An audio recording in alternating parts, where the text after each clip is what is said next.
नमस्कार दोस्तों, स्वागत है आप सभी का आपके अपने YouTube चैनल सनोडिया 91 पर। मैं हूं आपका दोस्त राजन सनोडिया। देखिए दोस्तों, आज के इस वीडियो में हम पढ़ने वाले हैं सामान्य ज्ञान जीके के सर्वश्रेष्ठ 100 प्रश्न जो आपको किसी न किसी एग्जाम में 100% देखने को मिलेंगे। तो आइए दोस्तों, शुरुआत करते हैं क्वेश्चन नंबर 1 से। क्वेश्चन नंबर 1 है, भारत में सिविल सेवा का जनक किसे कहा जाता है? भारत में सिविल सेवा का जनक किसे कहा जाता है? चार ऑप्शन दिए हुए हैं। तो इस सवाल का सही उत्तर हो जाएगा, भारत में सिविल सेवा का जनक कहा जाता है लॉर्ड कॉर्नवालिस को। ऑप्शन नंबर बी इसका सही उत्तर होगा। भारत में सिविल सेवा का जनक किसे कहा जाता है? लॉर्ड कॉर्नवालिस को कहा जाता है। अब देखिए दोस्तों, इंपॉर्टेंट फैक्ट आपको याद रखना है।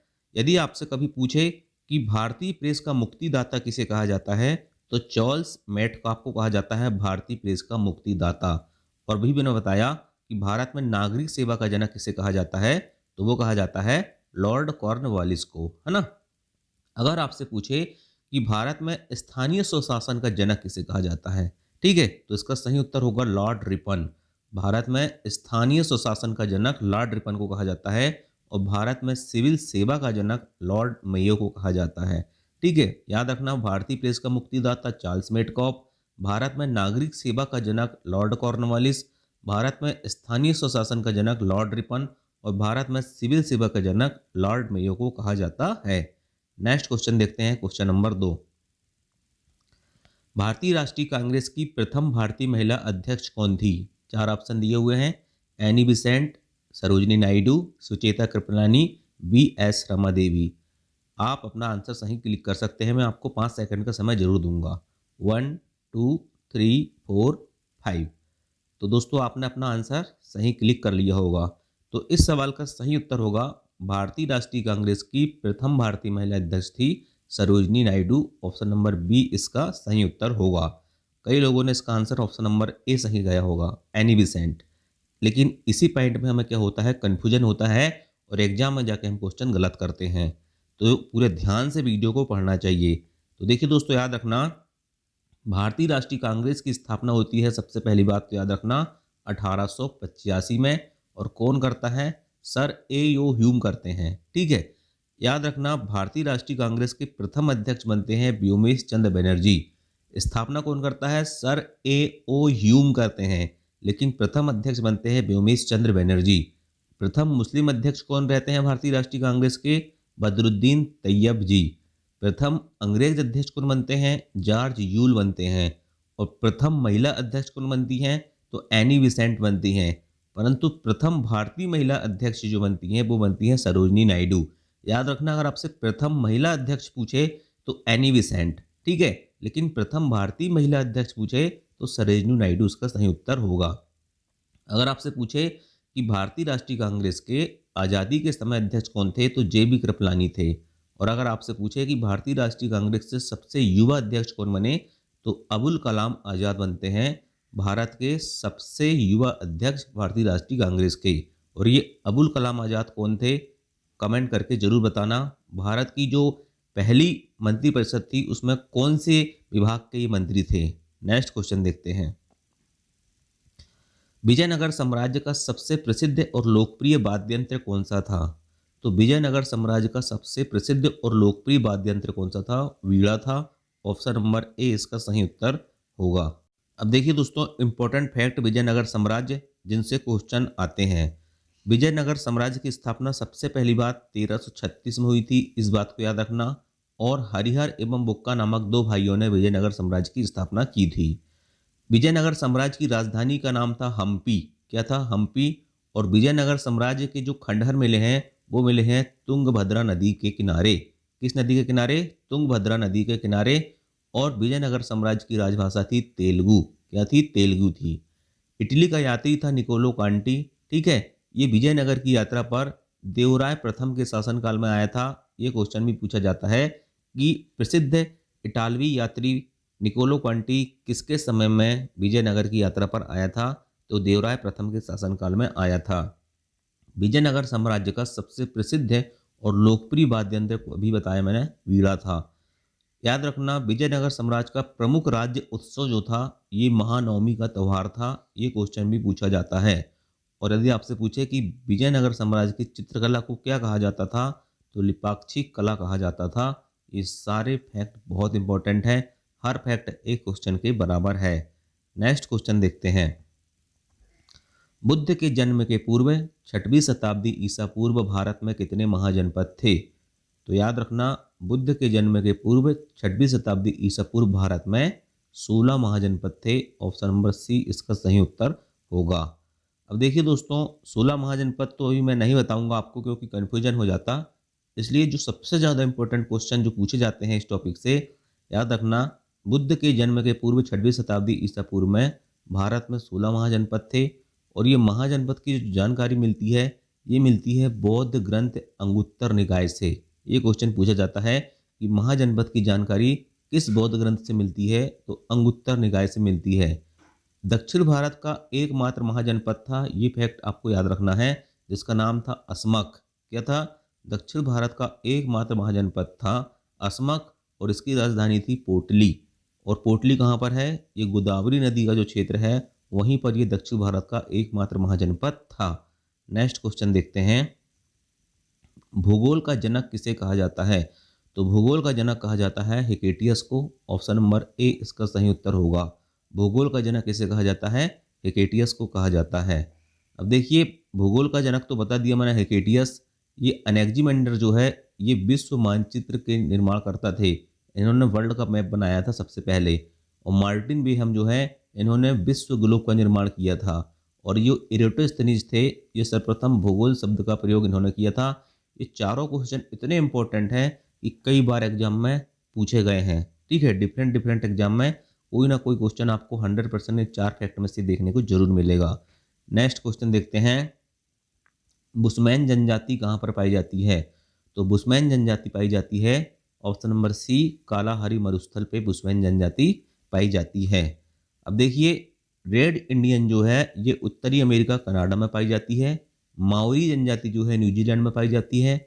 बुशमैन जनजाति कालाहारी मरुस्थल में पाई जाती है। और बोरो जनजाति कहाँ पर पाई जाती है? तो ब्राज़ील में पाई जाती है। सारी चीज़ें याद रखना। देखिए, आज मैंने आपको 4 जनजाति बता दी है विश्व की।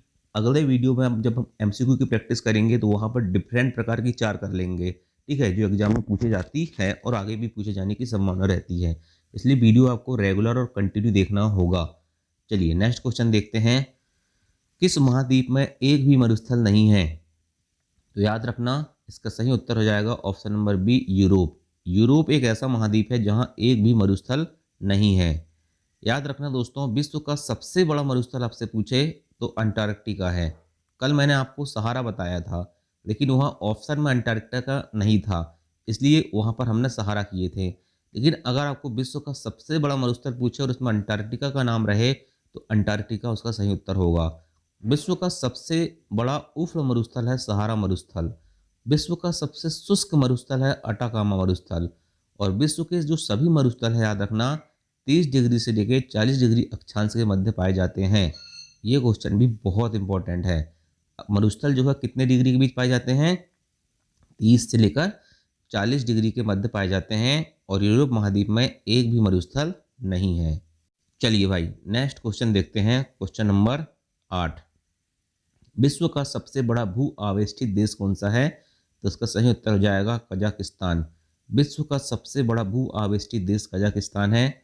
भू आवेष्टित का मतलब क्या होता है? याद रखना, भू आवेष्टित का मतलब होता है वह देश जिसमें समुद्र तट रेखा नहीं पाई जाती, और ये देश जो है चारों ओर से अन्य देशों की भौगोलिक सीमा से घिरे होते हैं। विश्व का सबसे बड़ा भू आवेष्टित देश कौन सा है? कजाकिस्तान है। अच्छा, भारत क्यों नहीं है भू आवेष्टित देश? तो भारत की सीमा किससे लगती है? जल से लगती है। ठीक है, आपको पता होगा समुद्र है। गुजरात के, भारत के 9 राज्य किससे लगते हैं? समुद्री सीमा से लगते हैं। इसलिए भारत भू आवेष्टित देश नहीं है। नेक्स्ट क्वेश्चन है। मालदीव और मिनिकॉय के मध्य में कौन सा चैनल है? मालदीव और मिनिकॉय के मध्य में कौन सा चैनल है? तो याद रखना दोस्तों, मालदीव और मिनिकॉय के मध्य में 8 डिग्री चैनल है। ऑप्शन नंबर ए इसका सही उत्तर होगा। ठीक है, अब देखिए, मालदीव और मिनिकॉय के मध्य में कितने डिग्री चैनल है? 8 डिग्री चैनल है। काबरत्ती और मिनिकॉय के मध्य में 9 डिग्री चैनल है। छोटा अंडमान और कार निकोबार के बीच में 10 डिग्री चैनल है। दक्षिण अंडमान और लघु अंडमान के बीच में क्या है, डंकन पास है। ये चारों चीज़ याद रखना, सबसे ज़्यादा क्वेश्चन पूछे जाते हैं प्रमुख जल अंतराल से। नेक्स्ट क्वेश्चन है, भारत का सबसे ऊंचा जलप्रपात कौन सा है या किस नदी पर स्थित है? तो भारत का सबसे ऊंचा जलप्रपात है कुंचिकल जलप्रपात और ये है बराही नदी पर। ऑप्शन नंबर बी इसका सही उत्तर होगा। देखिए दोस्तों, याद रखना, पहले जो भारत का सबसे ऊंचा जलप्रपात था ना, वो जोग या गरसोप्पा था, ठीक है। लेकिन अभी वर्तमान में भारत का सबसे ऊंचा जलप्रपात है कुंचिकल जलप्रपात, जो बराही नदी पर स्थित है कर्नाटक में, और जिसकी ऊंचाई भी याद रखना सबसे ऊंचा इसलिए 455 मीटर इसकी हाइट है। भारत का सबसे चौड़ा जलप्रपात पूछे तो चित्रकूट जलप्रपात है, और ये इंद्रावती नदी पर छत्तीसगढ़ राज्य में स्थित है। इसे भारत का नियाग्रा जलप्रपात भी कहा जाता है चौड़ाई के कारण, ठीक है, याद रखना। नेक्स्ट क्वेश्चन देखते हैं, भूरी क्रांति का संबंध किसके उत्पादन से है? बहुत ही इंपॉर्टेंट क्वेश्चन है। भूरी क्रांति का संबंध किसके उत्पादन से है? तो उर्वरक उत्पादन से है भूरी क्रांति का संबंध। अब देखिए दोस्तों, क्रांति से संबंधित क्वेश्चन भी एग्जाम में पूछे जाते हैं। भूरी क्रांति उर्वरक उत्पादन से है, पीली क्रांति तिलहन उत्पादन से है, गोल क्रांति आलू उत्पादन से है, रजत क्रांति अंडा उत्पादन से है, और नीली क्रांति मत्स्य उत्पादन से है। और हरित क्रांति आपको पता होगा किससे है, खाद्यान्न उत्पादन से है, और श्वेत क्रांति दुग्ध उत्पादन से है। इतनी तो आपको कम से कम याद ही होगी। और गुलाबी क्रांति झींगा मछली उत्पादन से है, ठीक है। चलिए नेक्स्ट क्वेश्चन देखते हैं, केंद्रीय चावल अनुसंधान केंद्र कहाँ पर स्थित है? तो केंद्रीय चावल अनुसंधान केंद्र कटक में स्थित है। ऑप्शन नंबर ए इसका सही उत्तर होगा। केंद्रीय चावल अनुसंधान केंद्र कहाँ पर स्थित है? कटक में स्थित है। देखिए, केंद्रीय चावल अनुसंधान केंद्र की बात करें तो कटक में है। केंद्रीय कपास अनुसंधान केंद्र की बात करें तो नागपुर में है। केंद्रीय तंबाकू अनुसंधान केंद्र की बात करें तो राजमुंदरी में है। और केंद्रीय नारियल अनुसंधान केंद्र की बात करें तो कासरगोड में है। ये चारों फैक्ट इंपॉर्टेंट है भाई, याद रख लेना। नेक्स्ट क्वेश्चन, संपत्ति के अधिकार को किस संविधान संशोधन अधिनियम द्वारा मौलिक अधिकार से हटा दिया गया? तो याद रखना 44वां संविधान संशोधन 1978। ऑप्शन नंबर बी इसका सही उत्तर होगा। 44वें संविधान संशोधन अधिनियम 1978 द्वारा संपत्ति के अधिकार को मौलिक अधिकार से हटा दिया गया। और कहाँ पर डाला गया था? तो याद रखना विधिक अधिकार में डाला गया था। संपत्ति के अधिकार को 44वें संविधान संशोधन अधिनियम 1978 द्वारा मौलिक अधिकार से हटाकर अनुच्छेद 300A के अंतर्गत कानूनी अधिकार में रखा गया है। पहले यह अनुच्छेद 19 और अनुच्छेद 31 में शामिल था। कौन? संपत्ति का अधिकार पहले अनुच्छेद 19 और 31 में शामिल था। नेक्स्ट क्वेश्चन देखते हैं, भारतीय संविधान की 8वीं अनुसूची में कौन सी भाषा शामिल नहीं है? तो भारतीय संविधान की जो 8वीं अनुसूची है इसमें अंग्रेजी भाषा शामिल नहीं है, ठीक है। याद रखना, जो भारतीय संविधान था इसकी 8वीं अनुसूची जो है, इसमें पहले जो मूल संविधान था, मतलब संविधान का निर्माण जब हुआ था तो 14 भाषा शामिल की गई थी।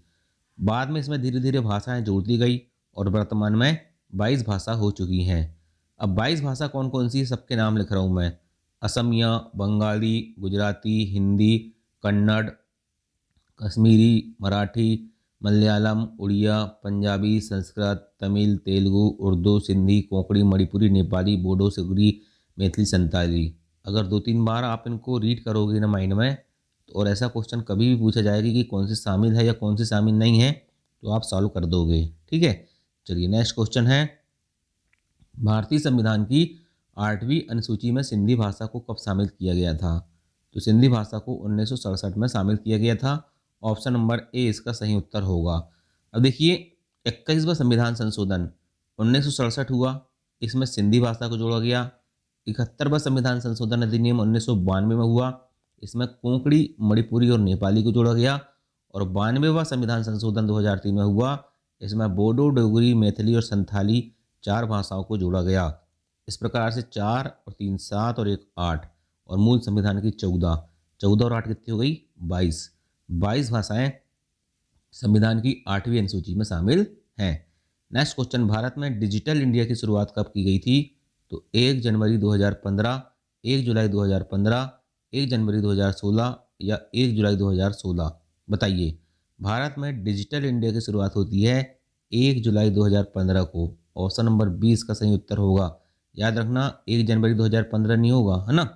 ध्यान से हमको क्या करना, ऑप्शन को देखना है, उसके बाद सही करना है। 1 जुलाई 2015 को भारत में डिजिटल इंडिया की शुरुआत होती है। नेक्स्ट क्वेश्चन है, भारत में बाजार का सबसे बड़ा उत्पादक राज्य कौन सा है। अब ये बाजार नहीं भाई साहब, ये बाजरा है। ठीक है, ये गलती से क्या हो गया है, मिस टाइपिंग हो गया है, बाजरा। ठीक, तो बाजरा का सबसे बड़ा उत्पादक राज्य है राजस्थान। ऑप्शन नंबर डी इसका सही उत्तर होगा। नेक्स्ट क्वेश्चन है, वर्तमान में भारत के चीफ ऑफ डिफेंस यानी कि सीडीएस कौन है। तो वर्तमान में भारत के चीफ ऑफ डिफेंस सीडीएस हैं अनिल चौहान। ये हैं क्या, वर्तमान में भारत के चीफ ऑफ डिफेंस। ठीक, उपेंद्र द्विवेदी कौन है, विवेक राम चौधरी कौन है और दिनेश कुमार त्रिपाठी वर्तमान में कौन है, कमेंट करके बताइए। नेक्स्ट क्वेश्चन देखते हैं, चाइना कप का संबंध किस खेल से है। तो चाइना कप का संबंध है जिम्नास्टिक से। ऑप्शन नंबर डी इसका सही उत्तर होगा। चाइना कप का संबंध जिम्नास्टिक खेल से है। नेक्स्ट क्वेश्चन, मंदिरों की द्रविड़ शैली का जनक किसे कहा जाता है। तो मंदिरों की द्रविड़ शैली का जनक कहा जाता है पल्लव शासकों को। ऑप्शन नंबर ए इसका सही उत्तर होगा। तो दोस्तों ये हो गए आपके, मैंने हर क्वेश्चन के साथ आपको एक्स्ट्रा फैक्ट बताया। ठीक है, इस प्रकार से एक दिन में इतना ही पढ़ना चाहिए। ठीक है, अगर आप इतना भी पढ़ लोगे एक दिन में, तो आप रेगुलर 10-15 दिन वीडियो देखोगे तो आपका जीके जीएस किसी भी वनडे एग्जाम के लिए काफ़ी मजबूत हो जाएगा। चलिए दोस्तों, वीडियो पसंद आया होगा तो लाइक करना। थैंक यू, जय हिंद, जय भारत।